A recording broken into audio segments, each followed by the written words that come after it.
Hello hello दोस्तों, कैसे हैं आप सब। एक बार फिर से आप सबका स्वागत करता हूं आपके अपने चैनल टूरोपीडिया हिंदी पर। दोस्तों, आज हम आपको जिस देश के सफर पर लेकर जा रहे हैं उस देश के साथ हमारा रिश्ता बहुत पुराना है।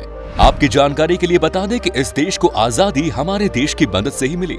एक ऐसा देश जिसे हम कंट्री ऑफ रिवर्स के नाम से भी जानते हैं, जहाँ पर 700 से भी ज्यादा नदियां बहती हैं। जैसे हमारे देश में मछली को पसंद करते हैं, वैसे ही इस देश में भी कोई मछली खाए बगैर रह ही नहीं सकता। देश की राजधानी शहर को कहा जाता है सिटी ऑफ मस्क। आपको बता दें कि इस देश में 2000 से भी ज्यादा अखबार और मैगजीन्स प्रिंट की जाती हैं। देश के स्ट्रीट फूड सबसे लाजवाब है। दोस्तों, आज हम सबसे जुनून वाले देश बांग्लादेश के बारे में कुछ रोचक जानकारी देने जा रहे हैं। तो फिर देर किस बात की, अपना सीट बेल्ट बांध लीजिए अच्छे से और निकलते हैं बांग्लादेश के एक शानदार सफर पर।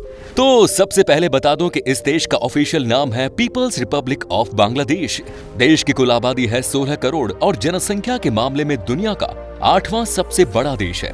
पॉपुलेशन डेंसिटी के मामले में 1265 लोग यहाँ आपको पर स्क्वायर किलोमीटर में दिख जाएंगे। यहाँ की कुल आबादी की 40% हिस्सा शहर में रहता है और बाकी के 60% आज भी गाँव में ही बसे हुए हैं। देश के 90% लोग इस्लाम धर्म को मानने वाले हैं और बाकी के 9% हिंदू तो 1% अलग धर्म के हैं। देश की बॉर्डर भारत और म्यांमार से टच करती है, जबकि एक तरफ बे ऑफ बंगाल है। बांग्लादेश की इकोनॉमिक राजधानी है ढाका और बंदरगाह वाला ये शहर देश के प्रमुख शहरी इलाकों में से एक माना जाता है, जहां हर वो सुविधा मौजूद है जो कि बड़े बड़े शहरों में होती है। ढाका दुनिया का सबसे बड़ा 10वां सबसे बड़ा शहर है। बांग्लादेश भले ही गरीब देश है, पर ढाका आबादी समेत तमाम मापदंडों पर दुनिया का 10वां सबसे बड़ा शहर है। ढाका में आपको हर कोने में एक मस्जिद नजर आएगी, इसीलिए ढाका को मस्जिदों का शहर भी कहा जाता है। यहाँ के कई मस्जिद तो इतने खूबसूरत है कि मानो इसे देखकर आपका मन खुश हो जाएगा।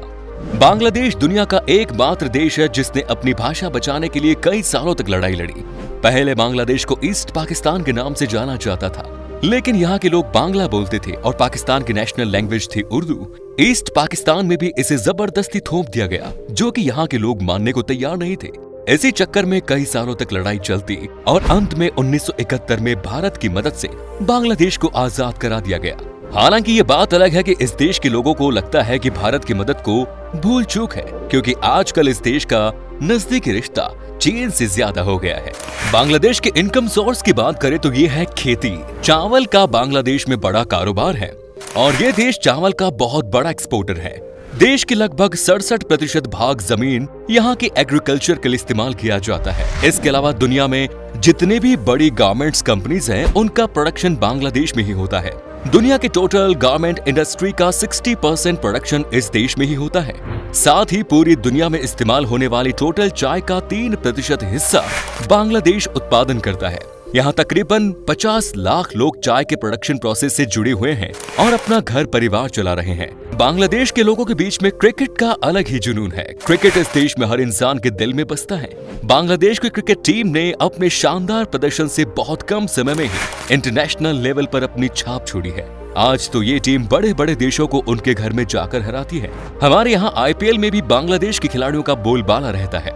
जैसे हमारे लिए सुबह की चाय से दिन की शुरुआत होती है, वैसे ही यहाँ बांग्लादेश में लोगों को अखबार पढ़ने से होती है। अखबार पढ़ना बहुत पसंद है यहाँ के लोगों को, तभी तो कहा जाता है कि 2000 से भी ज्यादा अखबार और मैगजीन्स छपी जाती है यहाँ पर। आपने जरूर बांग्लादेश के झंडे को देखा होगा। झंडे में आपको 2 कलर नजर आ रहे होंगे, लाल और हरा। हरे रंग का मतलब है खुशहाली और लाल रंग का मतलब है बलिदान, जो बलिदान इस देश की आजादी के लिए यहाँ के लोगों ने दी थी। भारत और बांग्लादेश का सुंदरबन दुनिया का सबसे बड़ा सदाबहार वन है। सुंदरबन का 40% हिस्सा भारत में है तो 60% हिस्सा बांग्लादेश में। सुंदरबन को यूनेस्को वर्ल्ड हेरिटेज साइट्स में शामिल किया गया है, जो सुंदरी के पेड़ों के नाम पर रखा गया है। सुंदरबन बंगाल की शान रॉयल बंगाल टाइगर का घर है। बांग्लादेश की एक बात जो आपको चौंका सकती है वो ये कि यहाँ के लोग मुस्कुराने को गलत मानते हैं। यहाँ आपको देखकर हंसने वाला कोई नहीं मिलेगा। इस देश में जो लोग भी स्माइल पास करते हैं वो ना समझ होते हैं। यहाँ के लोगों की माने तो मुस्कुराना इमेच्योरिटी की निशानी है। बांग्लादेश को कंट्री ऑफ रिवर्स भी कहते हैं क्योंकि इस छोटे से देश में 700 से ज्यादा नदियां बहती हैं। एशिया की 3 सबसे बड़ी नदियां गंगा, मेघना और ब्रह्मपुत्र, ये तीनों ही बांग्लादेश से बहती हैं। हालांकि इन नदियों के फायदे भी हैं तो नुकसान भी बड़ा है। इन नदियों के कारण बांग्लादेश में हर साल भयानक बाढ़ आती है जो यहाँ की अर्थव्यवस्था को हिला कर रख देती है। दोस्तों, बाढ़ से एक बात जो याद आई वो ये कि बांग्लादेश में आपको बाढ़ के समय एक अनोखी चीज दिखती है और ये है बोट स्कूल। जैसा कि आपसे पहले भी कहा गया था कि बाढ़ की वजह से यहाँ का सब कुछ तबाह हो जाता है, लेकिन बच्चों का पढ़ाई में कोई नुकसान न हो, इसीलिए देश में बोट स्कूल का कॉन्सेप्ट शुरू किया गया है और ये बहुत ही बड़ी सफलता भी है। ज्यादातर देशों में हम कहते हैं कि 4 सीजन्स होते हैं, लेकिन आपको बता दूं कि बांग्लादेश में 6 सीजन्स होते हैं। समर, ऑटमन, विंटर और स्प्रिंग के अलावा ये 2 और हैं, रेनी और कूल सीजन। एक बात जो आपको बांग्लादेश की बिल्कुल भी अच्छी नहीं लगेगी वो ये कि यहाँ पर गंदगी बहुत ज्यादा देखने को मिलेगी। यहाँ पर आपको शायद सबसे ज्यादा इसी चीज से परेशानी हो सकती है।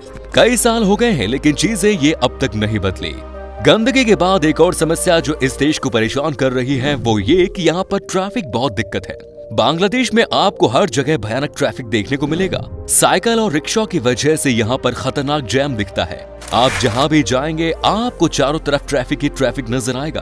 तभी कहा जाता है कि अगर आपको ढाका से फ्लाइट लेनी है तो कम से कम 4 घंटे पहले निकलना होगा। ये देश भले ही छोटा हो लेकिन आपको बता दूं कि इस देश में 17 एयरपोर्ट्स हैं। मतलब बाय एयर जाने में आपको यहाँ कभी कोई परेशानी नहीं होगी। साथ ही एक बड़े शहर से दूसरे शहर भी आप आराम से पहुंच सकते हैं। बांग्लादेश के पास ही है दुनिया का सबसे बड़ा अनइंटरप्टेड सी बीच। इसका नाम है बाजार बीच जो कि 120 किलोमीटर लंबा है। मतलब आप इस बीच को अगर पूरा देखना चाहते हैं तो आपको 2 दिन का समय लग जाएगा। वैसे आपको बता दूं कि इसी बीच पर बांग्लादेश का सबसे बड़ा मार्केट भी लगता है। दोस्तों, भारत का पड़ोसी देश बांग्लादेश सैलानियों के काफी पसंदीदा और खास जगह है। प्रकृति की हरियाली से भरे इस देश में देखने लायक कई खास जगह हैं। सैलानियों को यहाँ ऐतिहासिक स्मारक, समुद्र तट, पिकनिक स्पॉट, जंगल और आदिवासी लोग देखने को मिलते हैं। साथ ही मछली पकड़ने के शौकीन पर्यटकों को ये मौका भी मिलता है। दोस्तों, अब हम आपको बताते हैं बांग्लादेश में वो कौन कौन सी जगह हैं जहां पर कि आप छुट्टी मनाने के लिए जा सकते हैं। Number 1 is Dhaka. दोस्तों, बांग्लादेश की राजधानी ढाका पर्यटकों को अपनी ओर आकर्षित करती है। ये बूढ़ी गंगा नदी के तट पर स्थित देश का सबसे बड़ा शहर है। इस जगह पर river craft, country boats, paddle streamers और फिशरमैन्स बोट्स की गतिविधियों से भीड़ भाड़ रहती है। यहाँ पुराने और नए वास्तुशिल्प का मिला जुला रूप देखने को मिलता है। आपको बता दें कि ये शहर एक आधुनिक शहर के रूप में तेजी से डेवलप हो रहा है। औद्योगिक, वाणिज्यिक, सांस्कृतिक, शैक्षिक और राजनीतिक गतिविधियों का मुख्य केंद्र है ढाका। ढाका का अपना इतिहास रहा है और इसे दुनिया में मस्जिदों के शहर के नाम से जाना जाता है। Next is Sundarban. बांग्लादेश का सबसे बड़ा टूरिस्ट अट्रैक्शन है सुंदरबन। सुंदरबन का एक हिस्सा हमारे देश में भी है। दरअसल सुंदरबन भारत और बांग्लादेश के बीच विभाजित बड़ा मैंग्रोव संरक्षित क्षेत्र है। सुंदरबन संरक्षित क्षेत्र की यात्रा करने का अनुभव आपको जीवन भर याद रहेगा। ये क्षेत्र यूनेस्को द्वारा घोषित विश्व धरोहर स्थलों में से एक है। आपको बता दें कि ये बंगाल टाइगर का गढ़ है। रॉयल बंगाल टाइगर यहाँ का नेशनल एनिमल है और ये इस देश की पहचान भी है। साथ ही सुंदरबन काफी जहरीले सांपों का भी घर है। Next is Chittagong. बांग्लादेश का एक और सबसे बड़ा शहर चिटगांव भी बहुत खूबसूरत है। यहाँ के पहाड़, घने जंगल और बड़े बड़े झील आपके दिल को जीत लेंगे। यहाँ की खूबसूरती के बारे में कहा जाता है कि जो भी एक बार चिटगांव आता है वो बार बार आने की चाहत रखता है। आपको बता दें कि ये बांग्लादेश का दूसरा सबसे बड़ा शहर है और इसे गेटवे ऑफ बांग्लादेश भी कहा जाता है क्योंकि यहाँ पर बड़ा सा पोर्ट भी है। साथ ही दोस्तों, चिटगांव का मौसम बहुत सुहावना होता है। यहाँ लगभग हमेशा ही बारिश होती है। नेक्स्ट इज कुआकट्टा सी बीच। बांग्लादेश का सबसे खूबसूरत समुद्री तटों में से एक है ये जगह। यहाँ के बारे में कहा जाता है कि अगर आपको सनराइज या सनसेट देखनी है तो इस जगह को कभी मिस न करें। साथ ही अगर आपको सी फूड से प्यार है तो इस बीच पर आपको एक से बढ़कर एक तरह के सी फूड खाने को मिल जाएगा। अच्छी बात है कि इस बीच पर आपको गंदगी नामक चीज कहीं नहीं मिलेगी। चलिए अब आपको बताते हैं कि क्या है यहाँ का वीजा प्रोसेस और बांग्लादेश में घूमने के लिए आपको कितने पैसे खर्च करने पड़ेंगे। आपको बता दें कि आपके पास अगर सारे डॉक्यूमेंट्स मौजूद है तो आपको वीजा सिर्फ 7 दिन के अंदर ही मिल जाएगा। चूंकि बांग्लादेश बहुत सस्ता है इसीलिए यहाँ घूमने के लिए 6-7 दिन में लगभग 55,000 रुपए खर्च करने होंगे। दोस्तों, बांग्लादेश की करेंसी है बांग्लादेशी टका जिसकी वैल्यू है सिर्फ 0.87 भारतीय रुपए के बराबर। तो ये था बांग्लादेश। कैसा लगा हमें बताइए कमेंट्स में। क्या कभी आपने विजिट की है इस देश की, और अगर की है तो आपका एक्सपीरियंस कैसा रहा हमारे साथ शेयर जरूर करें। उम्मीद है आपको हमारा ये एपिसोड पसंद आया होगा। वीडियो को लाइक कीजिएगा और अपने दोस्तों और रिश्तेदारों के साथ इसे शेयर करना ना भूलें। हमारे चैनल को भी सब्सक्राइब जरूर कीजिएगा। वीडियो को अंत तक देखने के लिए सभी का शुक्रिया। फिर मुलाकात होगी नई वीडियो के साथ। धन्यवाद।